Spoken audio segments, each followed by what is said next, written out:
پر سرکار دو عالم کے رخ پر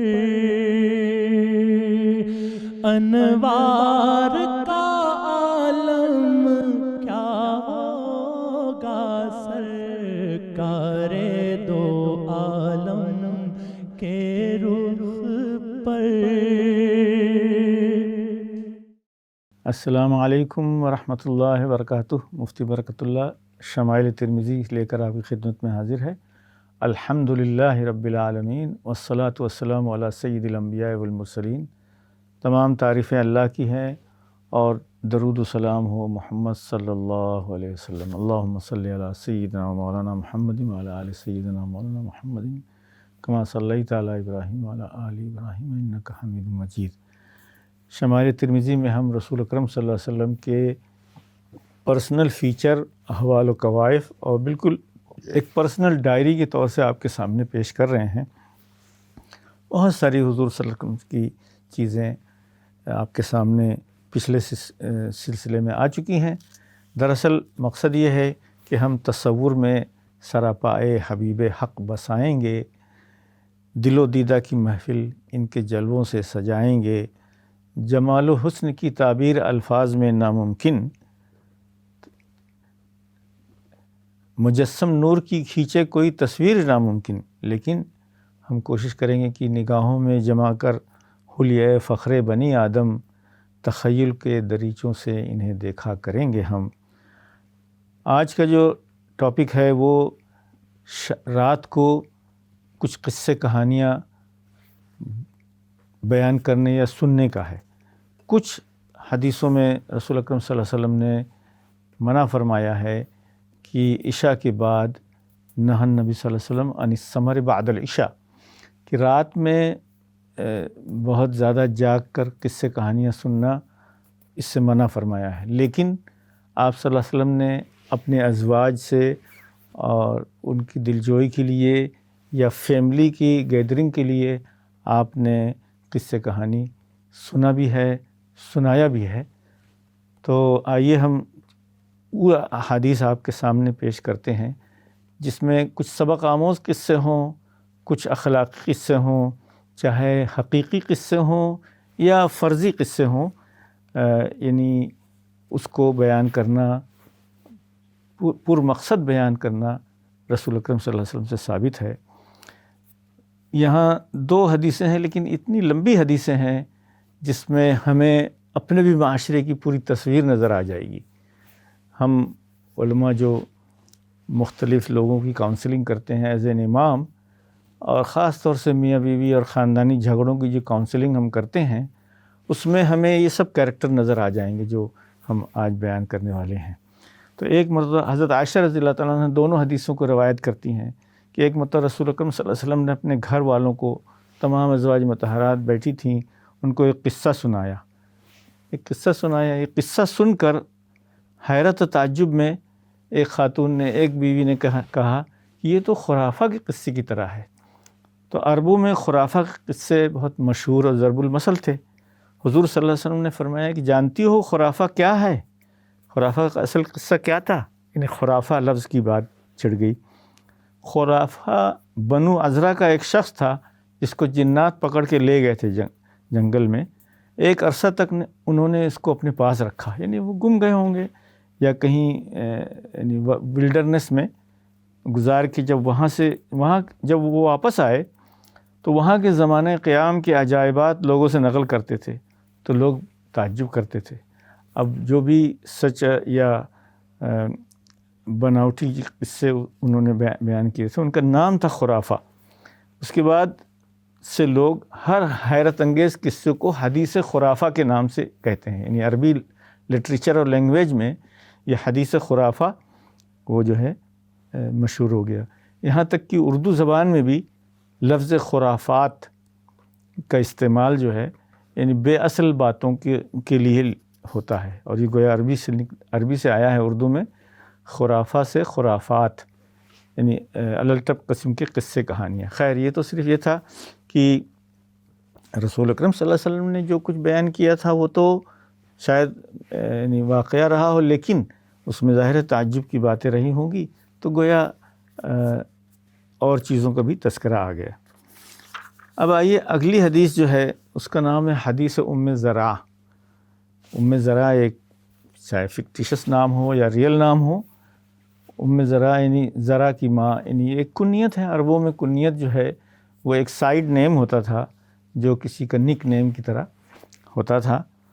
تو اس حدیث پر یہ حدیث کی تمام کتابوں میں، بخاری، مسلم اور صحیح ستہ میں، سب جگہ پر ہر کتاب میں یہ حدیث آتی ہے، اور یہ بہت ہی لمبی حدیث ہے، اور ادب اور یعنی قصے کی چاشنی اس میں اتنی ہے کہ غالباً طالب علمی کے زمانے میں ہم بہت ہی دلچسپی سے اس کے عربی پڑھتے تھے، اور ایک ایک عجیب و غریب الفاظ کی معنی ڈھونڈتے ڈھونڈتے ہم تھک جاتے تھے، لیکن بہت ہی یعنی ڈائریکٹ انڈائریکٹ اشارے کنایہ والی زبان ہے، فصیح و بلیغ ہے، جیسے ہم کہہ سکتے ہیں کہ شیکسپیرین لینگویج عربی کی ہے۔ اس کو ہم ہر طریقے سے چیلنج اور قصے ہونے کی وجہ سے اس کے گہرائیوں میں بھی جاتے تھے۔ یہ حدیث ام زرع جو ہے، اس پر علماء نے بہت ہی خصوصی کلام بھی کیا ہے، اس کی الگ سے شرح لکھی گئی ہے، اور انٹرنیٹ پر بھی عربی میں اس کے بہت سارے تشریحات علماء کی کامنٹ کے ساتھ موجود ہیں۔ حدیث ام زرع، اور تو حضرت عائشہ رضی اللہ تعالیٰ عنہ فرماتی ہیں کہ 11 عورتیں ایک جگہ بیٹھی اور یہ معاہدہ کر کے بیٹھیں کہ اپنے گھر کا، اپنے خاوند کا، خاص طور سے اپنے یعنی اسپاؤس کا پورا حال سچا کچا چٹھا بیان کریں گے، کچھ چھپائیں گے نہیں۔ یہ وعدہ کر کے سب لوگ بیٹھے، اور اگرچہ کسی کا نام نہیں ہے اس میں، تو یہ غیبت میں بھی نہیں آتا ہے، کیونکہ یہ ایسا ہے کہ پہلی عورت نے کہا، دوسری نے کہا، تیسری نے کہا، اس طرح یہ قصہ بیان کیا ہے۔ تو گویا جیسے بہت مشہور ہے کہ چند خواتین جب بیٹھ جائیں تو ذکر اذکار اور تذکرہ ہوتا ہے، تو گویا رسول اکرم صلی اللہ علیہ وسلم کو خود حضرت عائشہ رضی اللہ تعالیٰ عنہ یہ حدیث سنا رہی ہیں، یہ پورا قصہ سنا رہی ہیں، جو عربی ادب اور کلاسک کا ایک بہت ہی انوکھا وہ ہے۔ اور یہ گویا انسانی معاشرے میں جو مختلف کیریکٹر اور کردار نظر آتے ہیں، مختلف جو لوگ کاؤنسلنگ میں ہیں میری طرح اور دوسرے ائمہ، ان کو یہ سارے کے سارے کیریکٹر پوری طرح معاشرے میں ہر طرف نظر آئیں گے۔ اس کو سائیکالوجیکل ٹرم میں کہتے ہیں سائیکالوجیکل ٹائپالوجی، سائیکوپیتھک کیریکٹرز۔ سو گویا 11 ڈفرنٹ کیریکٹر جو معاشرے میں ہیں، اس کی تصویر کشی ہے 11 عورتوں کی بیان سے۔ تو آئیے ہم دیکھتے ہیں، اور آپ بھی سمجھیے کہ بعض جگہوں پر اتنا کنایہ اشارہ ہے کہ یہ نہیں سمجھ میں آتا ہے کہ کوئی اچھی بات کہی جا رہی ہے، برائی کی جا رہی ہے، تعریف کی جا رہی ہے، مذمت کی جا رہی ہے۔ تو پہلی عورت نے کہا کہ چلیے میں شروع کرتی ہوں، میرا خاوند دبلے اونٹ کے گوشت کی طرح ہے۔ اب عربی کلچر میں اونٹ کے گوشت کا ایک کیریکٹرسٹک ہوگا، یعنی ذبح کیے ہوئے دبلے اونٹ کے گوشت کی طرح ہے، اور گوشت بھی اونٹ کا، اور گوشت بھی سخت دشوار گزار پہاڑی کی چوٹی پر رکھا ہوا ہے، اور نہ پہاڑ کا راستہ ہے جس کی وجہ سے وہاں چڑھنا ممکن ہو، نہ وہ گوشت ایسا ہے کہ اس کی وجہ سے 100 دقت اٹھا کے اس کو اتارنے کی کوشش ہی کی جائے اور اس کو اختیار کیا ہی جائے۔ یعنی جیسے کہہ سکتے ہیں کہ وہ یہ کہنا چاہ رہی ہے کہ بے فیض ہے میرا شوہر، بہت ہی ڈیفیکلٹ کیریکٹر کا ہے، اس میں یوزفلنس ہے، لیکن اس کے بھلائیوں سے فائدہ اٹھانے کے لیے بڑی محنت کرنی پڑتی ہے۔ تو جب جس کو ضرورت ہے وہ کرتے ہیں، تو اس کا مطلب ہے کہ جیسے کہتے ہیں کہ اٹس ویری اسٹبن، انگلش میں اسٹبن کیریکٹر کہہ سکتے ہیں، اور کہ ہم بھی آپ دیکھتے ہیں کہ آس پاس ہمارے بھی ایسے لوگ ہوتے ہیں کہ جن سے کوئی کام کروانا بہت مشکل ہوتا ہے۔ تو دوسری عورت کا قصہ سنیے جو رسول اکرم صلی اللہ علیہ وسلم کے سامنے بیان کیا گیا۔ دوسری عورت نے کہا کہ میں اپنے خاوند کے بارے میں کیا کہوں، میں کچھ نہیں کہہ سکتی، مجھے یہ ڈر ہے کہ اگر میں شروع کروں تو پھر ختم نہیں کر سکوں گی، اور اگر کہوں تو سب کچا چٹھا نکال کے بیان کر دوں گی۔ تو گویا اس نے معذرت کی کہ بھائی میں اپنے گھر کے بارے میں کوئی بات نہیں کرنا چاہتی ہوں، کیونکہ جب میں کروں گی تو اس کو رک نہیں سکوں گی اور ہر قسم کی چیزیں سامنے آ جائیں گی۔ تو گویا اس نے نہ کہہ کر سب کچھ کہہ دیا۔ یہ ایک ادبی تعبیر ہے کہ دیر از نتھنگ گڈ جسے کہہ سکتے ہیں، اس میں بہت ساری کمپلیکیٹڈ اسٹوری ہے، لہٰذا میں نہیں کہوں گی۔ یہ دوسری خاتون نے یہ قصہ کہا۔ تیسری خاتون نے کہا کہ میرا خاوند جو ہے وہ بہت لمبا تڑنگا ہے، اگر میں کچھ اس سے کنورسیشن لوں تو فوراً طلاق دینے پر آمادہ ہو جائے، اور اگر میں چپ رہوں تو میں لٹکتی رہوں۔ زوجی الاشنق ان انطق طلق فإن اسکت اعلق۔ چھوٹے چھوٹے پرلطف عربی کے جملے ہیں کہ میرا میاں جو ہے بہت لمبا تڑنگا، بات کرو تو مشکل، نہ بات کرو تو بھی مشکل۔ تو گویا جیسے ہر وقت انڈر پریشر میں رہتی ہوں، اور میں میرا فیوچر اور لانگ ٹرم ریلیشن شپ کا کچھ پتہ نہیں کہ کیا ہوگا، ہے نا۔ تو گویا یہ بھی کیریکٹر ہم دیکھیں تو ہمارے آس پاس نظر آتے ہیں سوسائٹی میں، اور ہمارے پڑوس میں بھی یا ایسے لوگوں میں نظر آئے گا کہ کچھ لوگ اس طرح کے کیریکٹر والے ہیں۔ چوتھی عورت نے کہا کہ میرا خاوند تہامہ کی رات کی طرح معتدل مزاج ہے، نہ گرم نہ ٹھنڈا، نہ اس سے کسی کا قسم کا خوف نہ ملال۔ یعنی تہامہ جنگل یعنی ایک ایریا ہے عربیہ میں جو کلچرل یعنی پارک کے طور سے مشہور ہے، سوق تہامہ۔ آج کل تہامہ کے نام سے بہت ساری یعنی کارپوریشنز ہیں سعودی عرب میں۔ تو تہامہ کی رات کی طرح ٹھنڈی رات، ٹھنڈا مزاج ہے، معتدل مزاج ہے، نہ اس سے کسی کا خوف نہ ملال، یعنی ایوریج ہے، اور نہ ڈرنے کی بات ہے نہ بہت زیادہ ایکسائٹمنٹ کی بات ہے۔ گویا یہ ایوریج کیریکٹر ہے میرا شوہر۔ تو یہ چوتھی عورت نے بیان کیا۔ پانچویں عورت نے کہا کہ میرا خاوند جب گھر میں آتا ہے تو چیتا بن جاتا ہے، اور جب باہر جاتا ہے تو شیر بن جاتا ہے، اور جو کچھ گھر میں ہوتا ہے اس کی تحقیقات نہیں کرتا، گھر کے معاملات سے کوئی دلچسپی نہیں رکھتا۔ یہ بالکل کلاسیکل ورڈ ہے۔ تو یہ بھی ایک ادبی تعبیر ہے چیتے کا کیریکٹر، بگ کیٹ کا، اور شیر کا کیریکٹر۔ غالباً اس میں کئی معنی پڑھے جا سکتے ہیں کہ گھر میں اس کا کیریکٹر الگ ہے، باہر اس کا الگ ہے، اور بہت زیادہ دلچسپی نہیں لیتا، بہت سارے بالکل بے تعلق سا رہتا ہے۔ تو یہ ہوا پانچواں، یعنی یہ پانچویں ٹائپولوجی ہے ہمارے معاشرے میں کیریکٹر کی۔ چھٹی نے کہا کہ میرا خاوند اگر کھاتا ہے تو سب نمٹا دیتا ہے، اور جب پیتا ہے تو سب چڑھا جاتا ہے، جب لیٹتا ہے تو اکیلا ہی کپڑے میں لپٹ جاتا ہے، اور میری طرف کبھی ہاتھ بھی نہیں بڑھاتا جس سے میرے حالات اس کو معلوم ہوں۔ یعنی جیسے بعض لوگ ہوتے ہیں کہ کھانے پینے کے شوقین، اور دوسرے مسائل میں یعنی ان کا پورا کلچر کھانے پینے اور سونے میں ہی ہے، اور زندگی کے دوسری معاملات میں ان کی دلچسپی گھریلو اور خاندانی معاملات میں ان کی دلچسپی منیمم ہے یا نہیں ہونے کے برابر ہے۔ تو یہ بھی نہیں سمجھ میں آ رہا ہے کہ وہ یہ کہنا چاہ رہی ہے اس کی تعریف یا برائی۔ کھانے کا بڑا شوقین، کھانے پینے کا اور سونے کا، لیکن اور کسی معاملات سے اس کو وہ نہیں ہے۔ اس میں بہت ہی سٹلی میاں بیوی کے تعلقات کے سلسلے میں بہت سارے اشارے کنائے ہیں جو لوگ خود ہی سے سمجھ جائیں گے انشاءاللہ۔ اب ساتویں عورت کا قصہ سنیے۔ کہنے لگی کہ میرا خاوند نامرد اور اتنا بیوقوف ہے کہ بات بھی نہیں کر سکتا، دنیا میں جو کوئی بیماری کسی میں ہوگی وہ اس میں موجود ہے، اخلاق ایسی کہ میرا سر پھوڑ دے یا بدن زخمی کر دے یا دونوں ہی کر گزرے۔ عربی میں بہت ہی دلچسپ ہے۔ زوجی غیاء طباقاء کل دائن لہو دائن شجک او فلک او جمع کل لک۔ عجیب یعنی عربی لینگویج کا یہ بہترین مسجع و مقفع کلام ہے۔ یعنی بعض لوگ جو ہیں میاں شادی سے گزرتے ہیں، لیکن ان کے پاس گویا شادی کے جو مقاصد پورے کرنے کی ہیلتھ کنڈیشن صحیح نہیں ہوتی ہے، اور پھر بھی وہ شادی کرتے ہیں اور رہتے ہیں، اور مطلب ہے کہ اس کی باوجود وائلنٹ اور ڈومیسٹک وائلنس کا جو ہے اس کا بھی وہ ہے.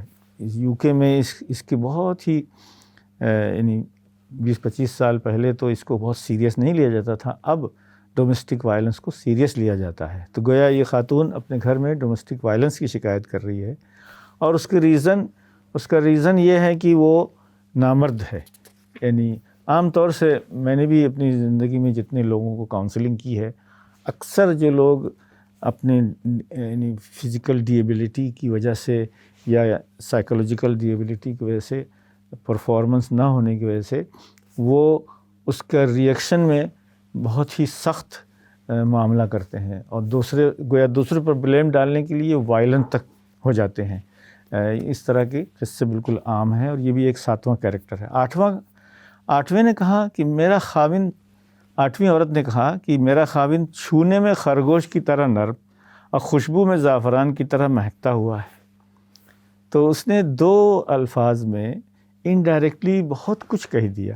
بہت ہی سافٹ اسپوکن، سافٹ فیشن اور ویری ویری فیشنیبل خوشبو لگاتا ہے. تو مطلب یہ کہ میں اس پر غالب رہتی ہوں اور وہ لوگوں پر غالب رہتا ہے. مطلب یہ کہ ہماری چلی جا رہی ہے، بہت ہی سافٹ اسپوکن اور سافٹ بیہیویئر ہے. یہ 8واں کیریکٹر ہے. 9ویں نے کہا کہ میرا خاوند جو ہے رفیع الشان، بڑا مہمان نواز ہے اور اونچے مکان والا، بڑی راکھ والا اور دراز قد والا ہے. اس کا مکان مجلس اور دارالمشورہ کے قریب ہے. یہ کچھ لیڈر ٹائپ کا آدمی ہے. رفیع العماد، عظیم الرماد، طویل النجاد، قریب البیت من ناد. یہ مسجع مقف عبارت جو ہے شیکسپیرین لینگویج عربی کی ہے. یہ مطلب ہے کہ اس کو اپنے گھر سے زیادہ پارٹینگ، سوشل ورک اور اس سے زیادہ دلچسپی ہے، اور گویا اس میں اس کی تعریف ہی ہے. 10ویں خاتون نے کہا کہ میرا خاوند مالک ہے. مالک اس کا نام ہے، اور وہ اس کا کیا حال بیان کروں. وہ ان سب میں جو اب تک کسی نے تعریف کی ہے یا ان سب تعریفوں کی جو میں بیان نہیں کروں گی، بہت ہی زیادہ قابل تعریف ہے. اس کے اونٹ بکثرت ہیں جو اکثر کے مکان کے قریب بٹھائے جاتے ہیں اور چراگاہ میں چرنے کے لیے کم جاتے ہیں. وہ اونٹ جب باجے کی آواز سنتے ہیں تو سمجھ لیتے ہیں کہ اب ہلاکت کا وقت آ گیا ہے. یہ گویا 10ویں خاتون نے جو بیان کیا وہ گویا ایک یعنی رچ خاندان کا حال ہے کہ بہت ہی مہمان نواز اور بہت ہی پارٹینگ والا اور بہت ہی خوبیوں کا مالک ہے، اور مطلب لوگوں کی ضیافت اور کھانے کھلانے میں بہت مشہور ہے. مطلب یہ بھی ایک تعریف ہے، شاید اس میں کچھ مذمت بھی ہو، لیکن ایک ہی عموماً اس پہ تعریف ہی ہے 10ویں. اصل اب جو کیریکٹر ہے اس پورے حدیث کا وہ 11واں کیریکٹر ہے، جو زرع کے نام سے، جس کے نام سے یہ حدیث مشہور ہے. تو وہ زرع کہتی ہیں کہ میرا خاوند ابو زرع تھا. ابو زرع کی کیا تعریف کروں. زیوروں سے میرے کان جھکا دیے اور چربی سے میرے بازو پر کر دیے. مجھے ایسا خوش و خرم رکھا کہ میں خود پسندی اور عجب میں اپنے آپ کو بھلی لگنے لگی. مجھے اس نے ایک غریب گھرانے میں پایا جو بڑی تنگی کے ساتھ چند بکریوں پر گزارا کرتے تھے، اور وہاں سے ایسے خوشحال خاندان میں لے آیا جس کے یہاں گھوڑی، اونٹ اور کھیتی کے بیل اور کسان، ہر قسم کی ثروت موجود تھی. میری کسی بات پر بھی مجھے کبھی برا نہیں کہتا. میں دن چڑھے تک سوتی رہتی تو کوئی جگا نہیں سکتا تھا. کھانے پینے میں ایسی وسعت کہ میں سیر ہو کر کھاتی اور چھوڑ دیتی. اور یہ تو شوہر اور اس کی جو یا سپر ریچ ہونے کی بات ہے، لیکن بیہیویئر کی بھی اچھائی کی بات ہے کہ ابو زرع کی ماں، ساس جو ہے، خوش دامن جو ہے، وہ بھی اس کی کیا تعریف کروں. اس کے بڑے بڑے برتن ہمیشہ بھرپور رہتے ہیں. اس کا مکان نہایت وسیع تھا. یعنی وہ بھی مالدار عورت تھی، عورتوں کے مطابق بخیل نہیں تھی، اس لیے کہ برتنوں کی کثرت جو ہے. یعنی وہ ابو زرع کا بیٹا، اور اس کا بیٹا کیسا، وہ بھی نور علی نور. یعنی میری ساس اور میرا یعنی اسٹیپ سن جو ہے وہ ایسا دبلا پتلا کہ چھریر بدن کا کہ اس کے سونے کا حصہ یعنی پسلی وغیرہ سستی یا ٹہنی یا سستی ہوئی تلوار کی طرح ہے، اور باریک بکرے کی بچے کا ایک دوست اس کے پیٹ بھرنے کے لیے کافی ہے، یعنی تھوڑا سا کھا کر خوش رہتا ہے۔ ابو ذرا کی بیٹی، اس کی کیا بات ہے، ماں کی تابع دار، باپ کی فرمانبردار، اور موٹی تازی اور سوکن کی جلن، یعنی اس کے اندر بڑی خوبیاں ہیں۔ ابو ذرا کی خادمہ کا قصہ کیا بتاؤں، ہماری گھر کی بات کبھی کسی سے نہ کہتی، کھانے کی چیز بھی بغیر اجازت نہیں کرتی، اور گھر میں کوڑا کباڑ نہیں ہونے دیتی، مکان کو صاف رکھتی ہے۔ تو یہ گویا ایک آئیڈیل تصویر ہے خاندان کی، کہ خاندان کا ہر فرد ہسبینڈ اور صورتحال سپر رچ کی طرح ہے۔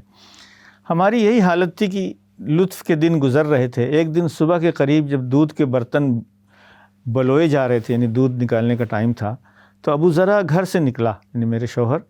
راستے میں ایک عورت پڑی ہوئی ملی جس کی کمر کے نیچے چیتے جیسے دو بچے اناروں سے کھیل رہے تھے، یعنی ایک ماں سنگل مدر اپنے بچوں کے ساتھ کھیل رہی تھی۔ تو بس وہ کچھ ایسی پسند آئی کہ ابو ذرا نے، یعنی میرے شوہر نے مجھے طلاق دے دیا اور اس سے نکاح کر لیا۔ ایک روایت میں ہے کہ اس سے نکاح کر لیا، اس کے بعد وہ مجھے طلاق دینے پر اصرار کرتی رہی اور مجھے طلاق دے دیا، یعنی اس سے اس کا معاشقہ ہو گیا۔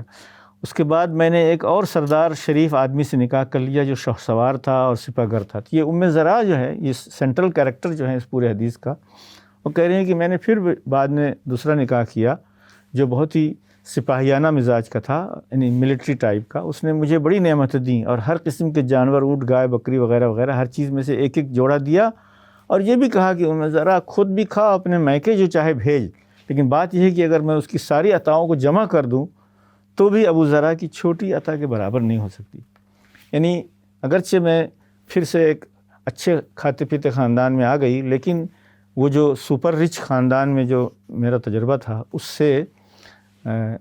سے کوئی مقابلہ نہیں۔ حضرت عائشہ فرماتی ہے کہ حضور صلی اللہ علیہ وسلم نے یہ پورا قصہ سننے کے بعد فرمایا کہ میں تیرے لیے ایسا ہی ہوں جیسا ابو ذرا ام ذرا کے واسطے تھے۔ یعنی جو پچھلا جو پرفیکٹ کیریکٹر ہے اس پورے 11 کہانیوں میں، رسول صلی اللہ علیہ وسلم نے اپنے آپ کو اس کیریکٹر سے ملایا کہ میں وہ ہوں۔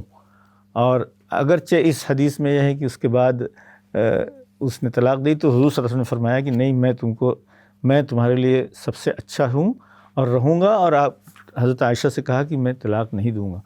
تو حضرت عائشہ نے بھی کمپلیمنٹ کیا کہ یا رسول اللہ، آپ تو ابو ذرا کیا اس سے بھی اچھے ہیں۔ یعنی رسول اکرم صلی اللہ علیہ وسلم جو ہے، ان کا کیریکٹر تو کوئی میچ نہیں کر سکتا، لیکن رسول صلی اللہ علیہ وسلم نے گویا ایک سیناریو میں سے سب سے اچھے کیریکٹر کو اپنے لیے مثال بنایا کہ میں گویا خواتین کے ساتھ ہر قسم کی سخاوت، رواداری، روداری اور رو رعایت کا خیال رکھتا ہوں، حقوق کا خیال رکھتا ہوں۔ اللہ تعالیٰ ہر مسلم زوجین کو حضور صلی اللہ علیہ وسلم کا اتباع اس مضمون میں بھی نصیب فرمائیں کہ یہ عفت کا باعث ہوتا ہے۔ اس میں کوئی ایسی برائی نہیں ہے، بلکہ یہ گویا معاشرے کی ایک تصویر کشی ہے جس میں سب سے بہترین کیریکٹر جو ہے رسول اکرم صلی اللہ علیہ وسلم ہے، اور اس پورے حدیث کا یہی سبق ہے کہ ہمیں ہر حیثیت سے دینی، دنیاوی، اخلاقی اور مزاج کے طور سے سب سے بہتر ادا کرنا چاہیے۔ اللہ تعالیٰ ہمیں توفیق دے۔ السلام علیکم ورحمۃ اللہ وبرکاتہ۔ سرکار دو عالم کے رخ پر انوار کا عالم کیا ہوگا، سرکار